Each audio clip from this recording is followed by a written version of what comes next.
Imaginen un país tan extenso como Europa Occidental, pero con apenas 1000 kilómetros de carreteras asfaltadas. Un país con un gran río capaz de suministrar energía a toda África, pero donde solo una minoría dispone de luz eléctrica o agua potable.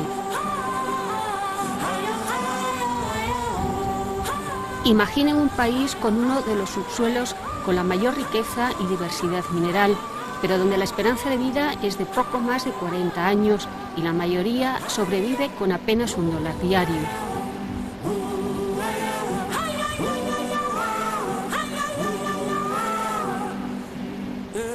Un país con la segunda masa de selva tropical del mundo, pero donde la desertización y la deforestación comienzan a ser un grave problema. Un país donde los horrores sufridos en casi 50 años de independencia compiten con los padecidos durante un siglo de yugo colonial. Un país que despierta en la imaginación de los blancos la esencia del misterio y del temor que les infunde el África negra. Imaginen un país que representó el corazón de las tinieblas, pero que intenta resurgir de ellas. No es ficción, es un país llamado República Democrática del Congo.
Este va a ser un viaje por el dolor, por este inmenso país llamado República Democrática del Congo, antiguo Zaire, antiguo Congo belga, que ocupa el corazón de África y alberga en sí todos los males, riquezas, horrores y esperanzas de este continente. Por un país donde se ha librado en beneficio de terceros el conflicto más sangriento desde la Segunda Guerra Mundial y donde de la mano de Naciones Unidas se ha emprendido el proceso de paz más ambicioso y también el más complicado de África. Antes de llegar al campamento, me violaron 8 y al llegar mataron a 5 de los 50 que éramos.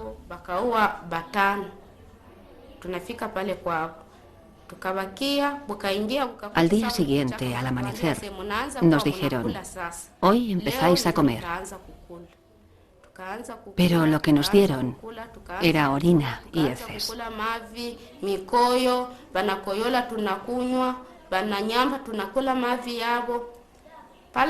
Después a mi cuñada, cuyo marido habían matado en el camino, le cortaron las manos, los pies, las orejas, y me pidieron que los cociera. Antes de que el agua comenzara a hervir, me dijeron que fuera a recoger heces. Quedábamos muchos y fuimos a recogerlas. Llenamos un recipiente. Luego las echaron en la cacerola y empezaron a cortar en trozos los miembros de mi cuñada y nos obligaron a comerlos. Mi cuñada murió. Después abrieron a una mujer embarazada. Le sacaron el niño y lo arrojaron a la cacerola. Añadieron heces y nos dijeron que eso es lo que íbamos a comer.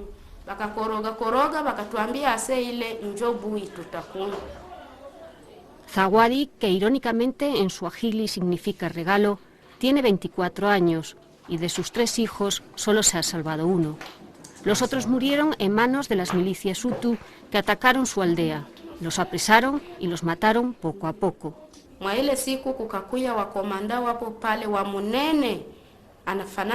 Un día llegó un comandante, era muy gordo, parecía un blanco, y dijo: estoy oyendo el grito de un niño. Si ese niño se queda ahí, moriréis todos.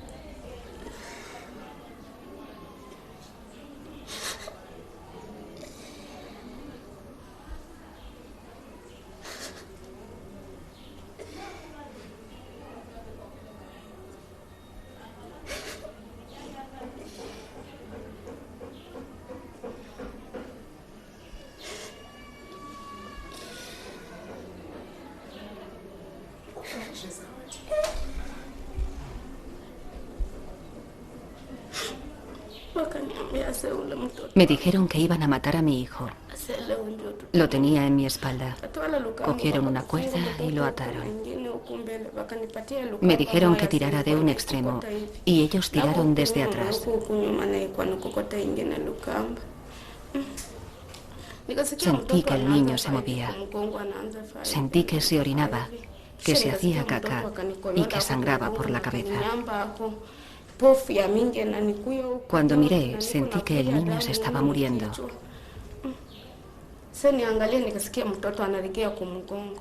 Entonces pensé: Señor, ¿por qué no me matan también en vez de dejarme vivir en este sufrimiento?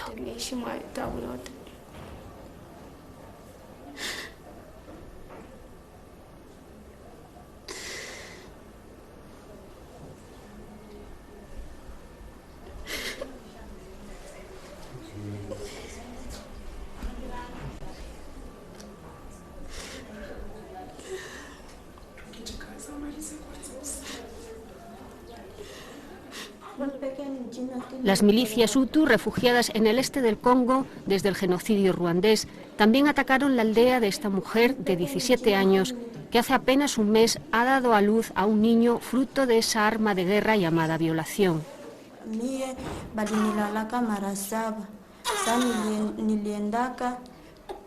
A mí me violaron 7 veces. Seguimos caminando. Habíamos salido a las 10 y llegamos de noche al campamento. Entonces, los que estaban allí empezaron a aplaudir porque les habían traído mujeres.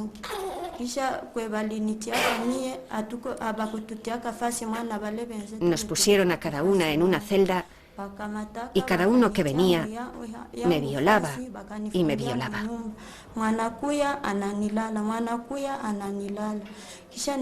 Y yo decía: Señor, ¿qué voy a hacer?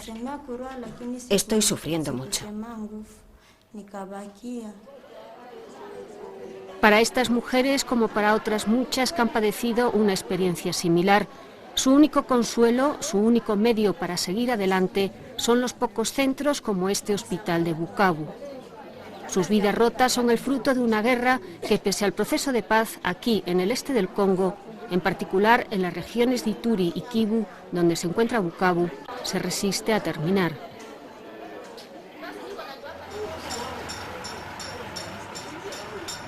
Miles de niños intentan también rehacer sus vidas. Muchas niñas han sido violadas y ahora, sin familia o rechazadas por su comunidad, son carne de cañón para un nuevo negocio en la región, la prostitución infantil.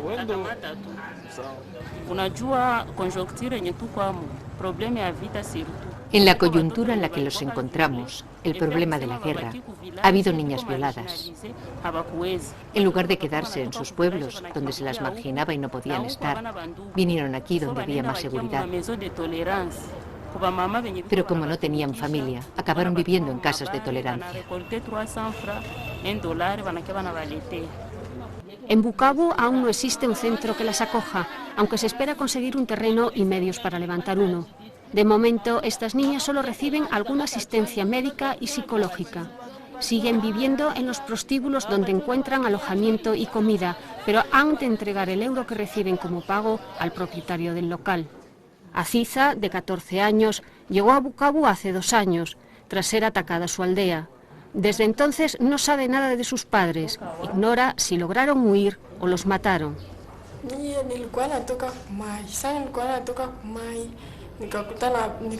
Había salido por agua cuando oí los disparos y la gente corría.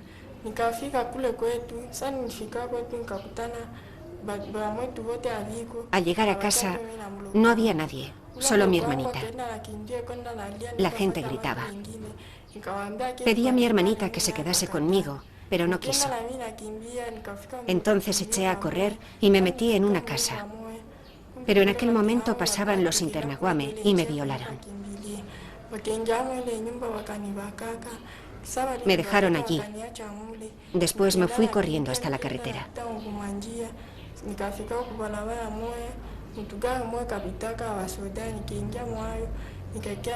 Me encontré con un camión de militares y vine a Bukavu. Aquí pregunté si conocían un lugar para quedarse y me enseñaron la casa de una mujer.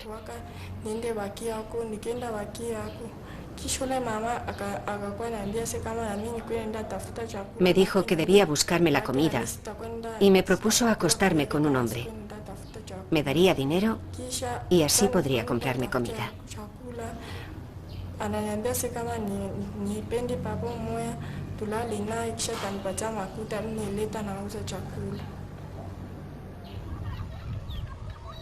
Bukavu se encuentra a orillas del lago Kivu. La belleza del lago, que sirve de frontera entre Ruanda y el Congo, contrasta con las tragedias acaecidas en la zona. El genocidio de Ruanda en 1994, durante el cual más de 1 millón de personas buscaron refugio en el Kivu congolés. 2 años más tarde, comienza una ofensiva que acaba con 32 años de dictadura de Mobutu, pero que da paso a 8 años de guerra en la que mueren unos 4 millones de personas, el genocidio congolés.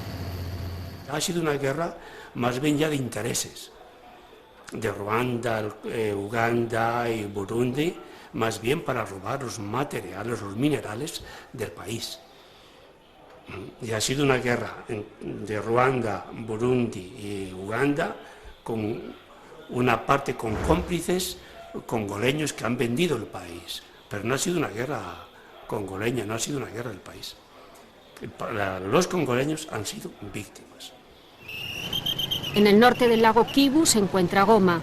Por si fuese poco, con la guerra, en 2002, la erupción del Nyiragongo destruyó el 40% de la ciudad. La lava se ha solidificado y sobre ella ha renacido la vida, pero las heridas de la guerra siguen abiertas. Estos chicos intentan cerrar las suyas. Todos son menores y todos han sido soldados en diversos grupos armados como los temidos Mai Mai o las milicias de Laurent Nkunda, e incluso en el ejército regular. Se calcula que unos 30.000 niños fueron reclutados como combatientes y sirvieron además como esclavos. Pese a que su desmovilización comenzó hace 6 años, en la zona de Kivu e Ituri aún hay niños que sirven como carne de cañón. Abima fue soldado durante 5 años, ahora tiene 16. La razón por la que quise entrar en las Fuerzas Democráticas de Liberación de Ruanda es porque cuando los Tutsis entraron en nuestra aldea, mataron a mis tíos, a mis hermanos, a mucha gente, mucha. Por eso yo también quería ir a Ruanda, para vengarme. Tunsifu, de 17 años, estuvo con los Mai Mai. Entre las huellas de su experiencia como combatiente, nos muestra una herida en el pie. Me fui voluntario porque vi pasar por mi aldea niños de mi edad. Kadada, con 15 años, estuvo en el grupo de Nkunda. Apoyado por Ruanda, ha sido acusado de crímenes de guerra, entre otras hazañas, por utilizar a niños como soldados. Me cogieron. Me forzaron a entrar en la milicia. Después de mucho tiempo, nos dijeron que había que integrarse en el ejército. Y nos echaron porque éramos niños. Estos niños confiesan que su experiencia como soldado ha sido muy dolorosa y muy dura. Han visto matar y han sido forzados a matar. Pero tampoco les gusta este centro de tránsito precario, descuidado y que parece poco adecuado para lograr su recuperación. Se sienten encerrados, pero fuera, sin ayuda, sus oportunidades serán casi nulas. Como deseo señalan que les gustaría estudiar, pero sobre todo poner un negocio, dedicarse al comercio. La economía congolesa está en ruinas. Paradójicamente, uno de los países más ricos en recursos naturales del mundo es uno de los 10 más pobres. La esperanza de vida es de apenas 43 años. La tasa de mortalidad infantil es una de las más altas de África. La malaria y cada vez más el SIDA hacen estragos. La mayoría de la población carece de agua y cuidados médicos. El 80% de los congoleses sobrevive con menos de $1 diario. El principal problema es el desempleo. Recorriendo las calles, la gran pregunta es cómo logran sobrevivir. Para muchos el futuro se limita a conseguir algo para la cena. Toda esta supervivencia se basa en la mayoría de los casos en la economía informal, en particular en los pequeños puestos de venta. Esta puede ser la salida para estos hombres. Todos ellos son combatientes desmovilizados. A cambio de entregar sus armas y abandonar los grupos armados, la Comisión Nacional de Desarme, la CONADER, entrega a cada uno la ayuda inicial de $50 mensuales durante medio año. Se intenta desmovilizar a la mitad de los 300.000 combatientes y la otra mitad se integrará en el ejército. Si no consiguen trabajo y recursos, se multiplica el peligro de una vuelta a las armas y con ellas a la guerra y al pillaje.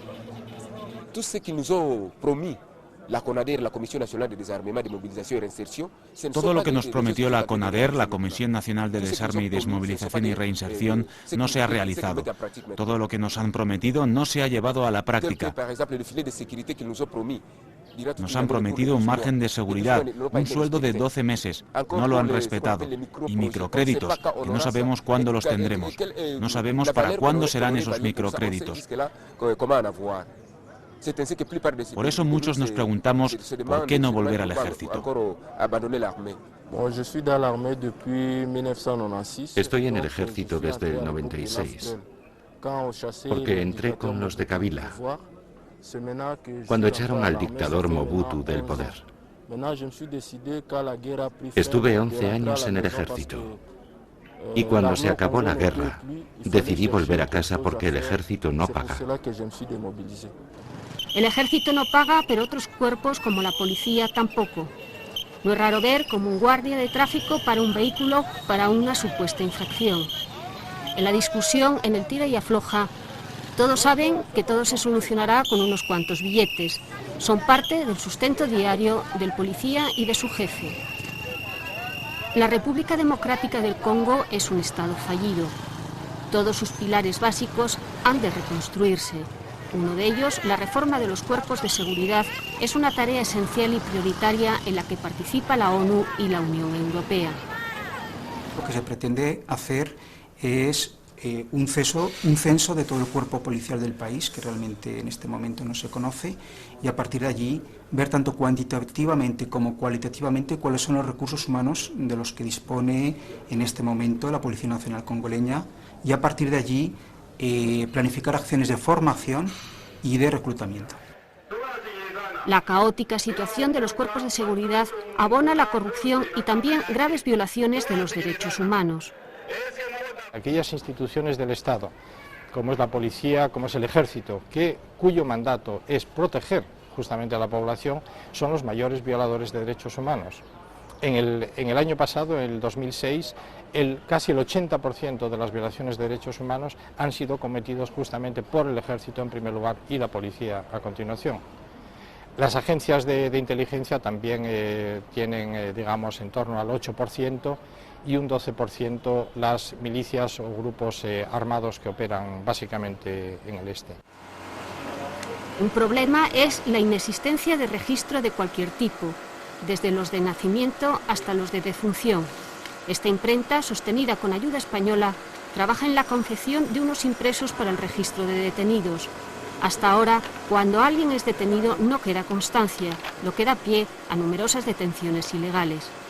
Como no hay registro que indique el nombre ni el motivo de arresto o detención, La policía o los militares cogen gente en la calle y la lleva a prisión y no hay nada escrito. La familia va a buscar en todas direcciones y no encuentra a la persona o les resulta muy difícil.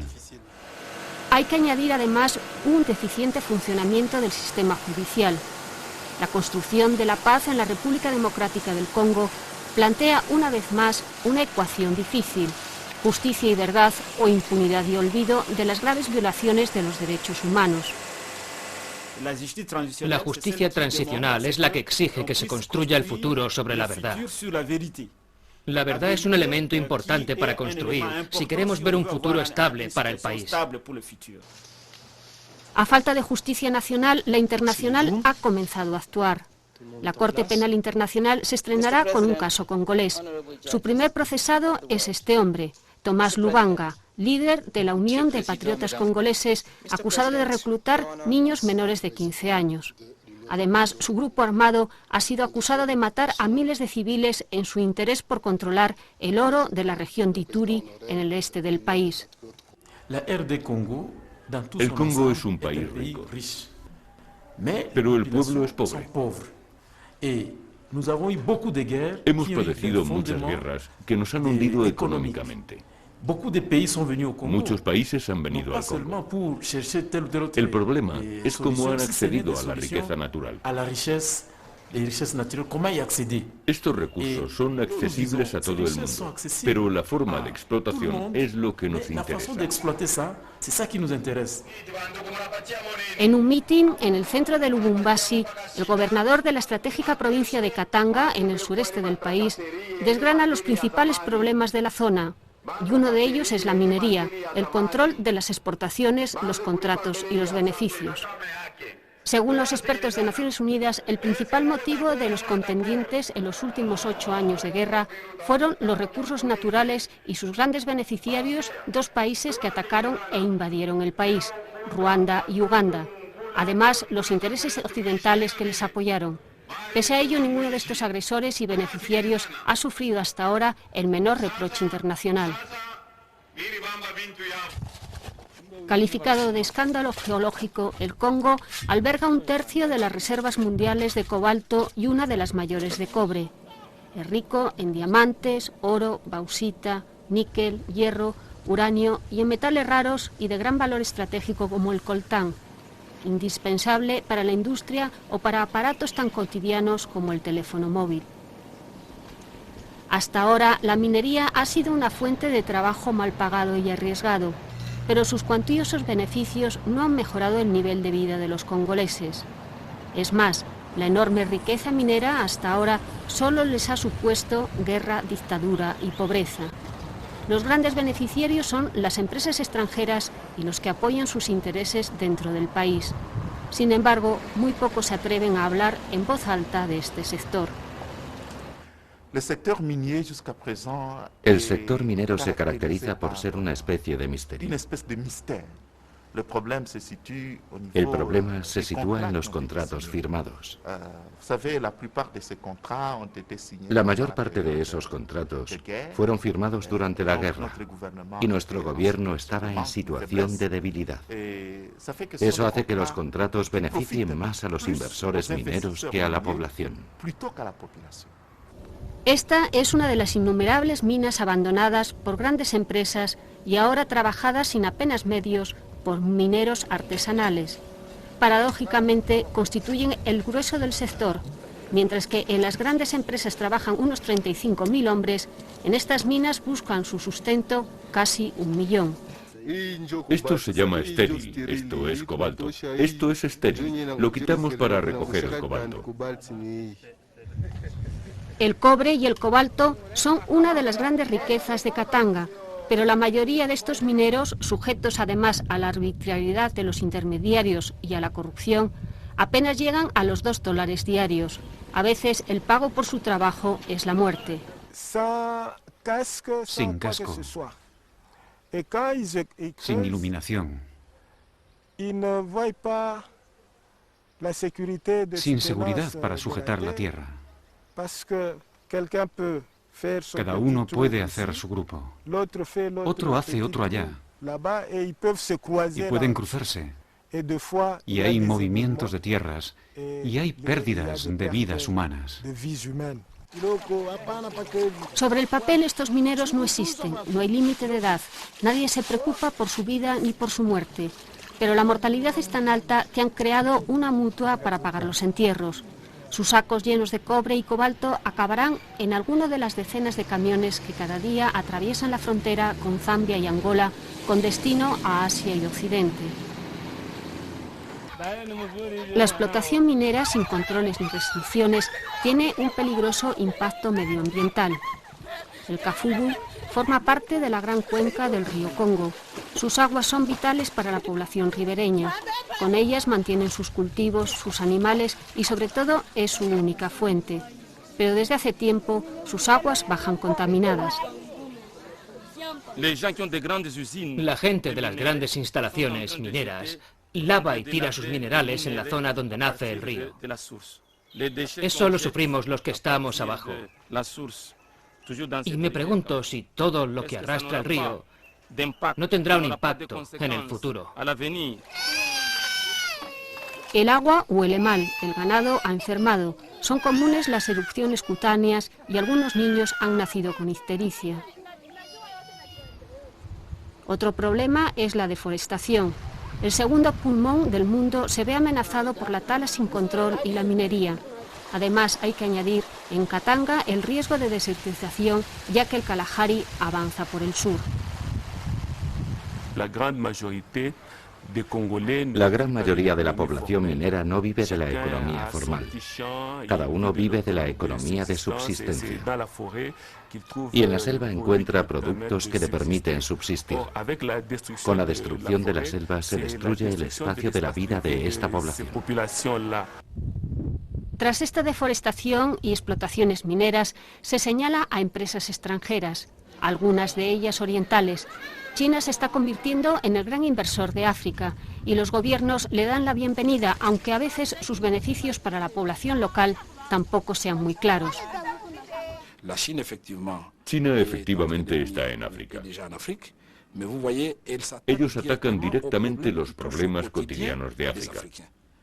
Construyen carreteras, escuelas, todos los edificios de hospitales. Van directamente al corazón de las necesidades de la población. Creo que es el tipo de cooperación que debemos animar, que comienza con pequeños pasos y que no podemos decir que sea perfecto, pero creo que ahí está. Unas mejoras económicas que beneficien a la población son imprescindibles para el proceso de pacificación. El primer paso, el político, ya se ha dado. Tras el acuerdo de paz firmado en diciembre de 2002, siguió un periodo de transición que culminó el pasado año con unas elecciones en las que los congoleses participaron con gran esperanza. Desde la independencia no habían podido participar en unos comicios democráticos. Joseph Kabila logró la presidencia con un 58% de los votos, frente al 42% de Jean-Pierre Bemba, ahora senador y hombre rico con numerosos negocios. He dado prioridad a la no violencia y a que el país no caiga en el caos a pesar de la gran contestación que hay sobre estas elecciones. Yo soy senador, lo cual muestra bien que estamos en este proceso, pero no podemos hablar bien de la organización de las elecciones. Sin embargo, nosotros hemos jugado un papel positivo. Estamos en el papel de oposición fuerte republicana. Y yo estoy dando prioridad a la paz en este país y a la no violencia. El proceso de pacificación de la República Democrática del Congo es una de las grandes apuestas de la ONU. Aquí tiene desplegada su mayor misión, la MONUC, con unos 17.000 cascos azules y un gasto diario de $3 millones. En el nuevo mandato buscaremos la autoridad del Consejo de Seguridad para continuar proporcionando un ambiente seguro mediante el trato con las fuerzas rebeldes en el este, para tratar de seguir teniendo un mandato para entrenar al ejército. Y además queremos poder ayudar al país con las elecciones locales, que van a ser mucho más difíciles que las provinciales y generales, ya que hay 20 veces más demarcaciones. Y también buscaremos la autoridad para consolidar las instituciones democráticas, el Parlamento, la rama ejecutiva y, en especial, para reconstruir el sistema judicial.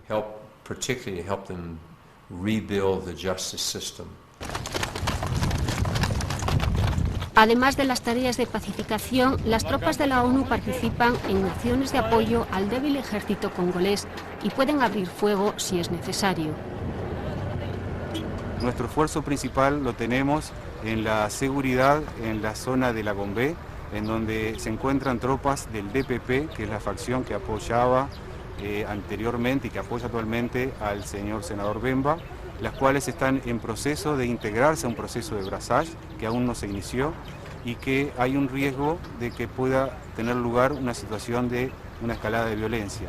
Y nosotros tenemos la responsabilidad de evitar que eso acontezca.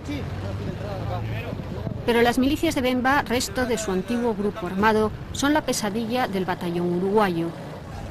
A media mañana reciben una llamada de alerta. Desde hace días, la negativa de Bemba a desarmar a sus hombres e integrarlos en el ejército origina tensas situaciones en el centro de Kinshasa, donde se encuentra su residencia. Finalmente, el conflicto se desata el viernes 22 de marzo. Son 2 días de duros enfrentamientos entre las tropas regulares y la milicia. El edificio donde se encuentra la embajada española queda entre los dos fuegos. Los artificieros de Naciones Unidas nos dijeron que habíamos sido muy afortunados porque el obús del 106 que nos entra por un lado, 50 centímetros más allá, hubiera entrado por la ventana y entonces bueno, no estaríamos aquí haciendo esta entrevista, ¿no?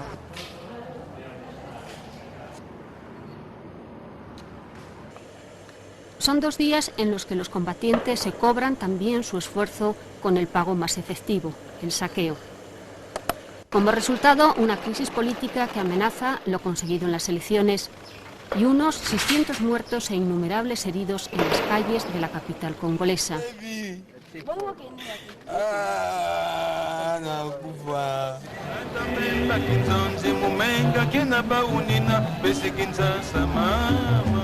Kinshasa es una ciudad dura, caótica, deshecha, violenta y agresiva para el recién llegado y sobre todo para sus habitantes.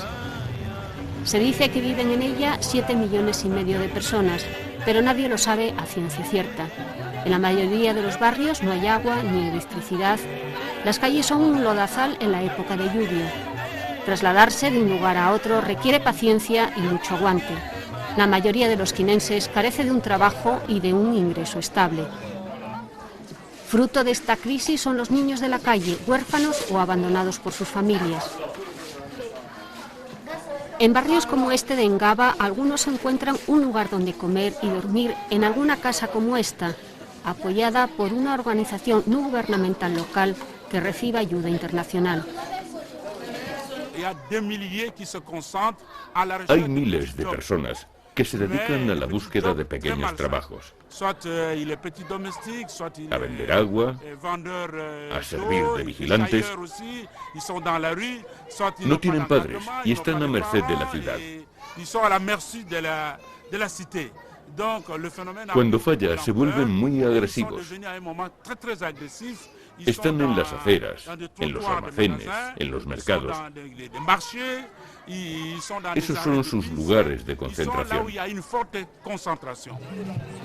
A medida que ha empeorado la situación, el fenómeno de los niños de la calle ha crecido en las ciudades congolesas. Son decenas de miles y en ocasiones, como las pasadas elecciones, pueden ser utilizados por determinados grupos para coaccionar e intimidar a sus oponentes.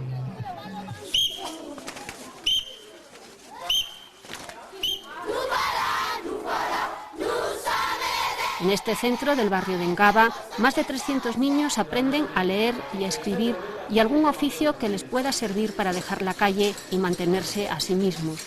Son ya la tercera generación. En muchos casos sus abuelos y padres fueron también niños de la calle. Asociado al abandono y a la orfandad, en los últimos 10 años ha surgido otro fenómeno, el de los niños brujos. La muerte, las enfermedades, el no encontrar trabajo, tienen que buscar cuál es la causa. Van a consultar al hechicero o a un pastor. Un pastor pues, es una persona que ha empezado su grupo de oración y se da el derecho de detectar quién es el hechicero.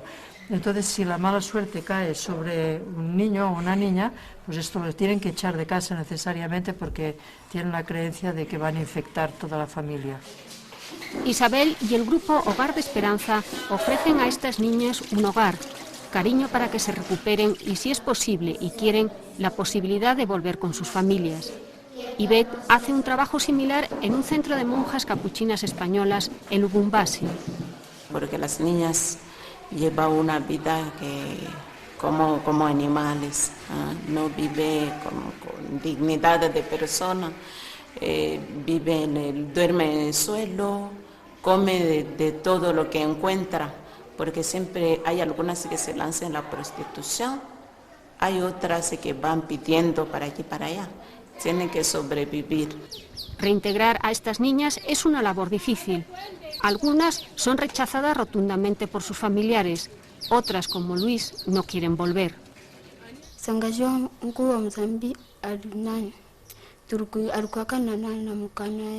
Mi tía de Musambi me llevó a vivir a su casa y a los pocos días su hijo murió.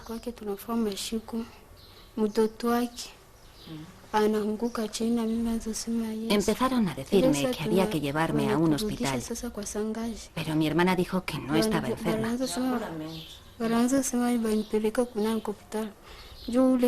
Entonces me llevaron a una iglesia de Musambi y allí dijeron que tenía brujería. Después mi tía pidió a mi tío que me llevara con él y me llevó a Katuba. Allí me hicieron beber aceite de oliva y me llevaron a un pastor metodista para que rezara por mí. Pero cuando volví a casa comenzaron a pegarme. Me ataron y me echaron de casa.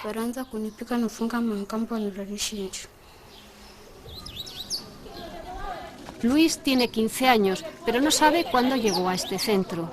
Su padre murió y no sabe dónde está su madre.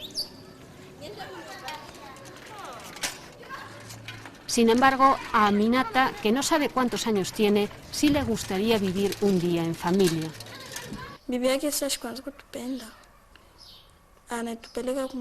La mujer de mi tío nos quiso al principio, pero después comenzó a llamarme bruja y me llevó a una iglesia. En esa iglesia me pidieron que llevase aceite y me lo pusieron. Me dio miedo.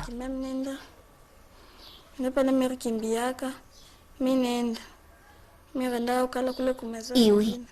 Me fui a otra casa, pero fueron a buscarme y volví. Pero mi tía volvió a llamarme bruja.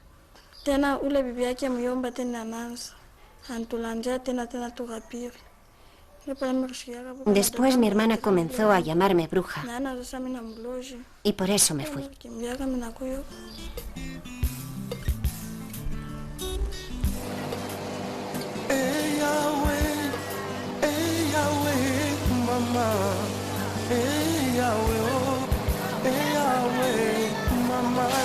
Todo este dolor y todos estos problemas no son una maldición inevitable.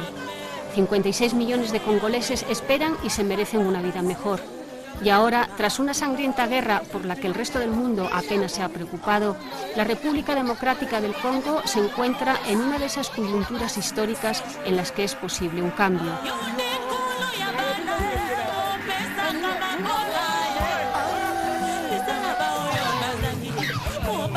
La clase política congolesa y las potencias extranjeras con grandes intereses en este país han de estar a la altura y dar prioridad a la construcción de un Estado que no condene a sus ciudadanos a la mera supervivencia. Los congoleses quieren cambiar las tinieblas por la esperanza.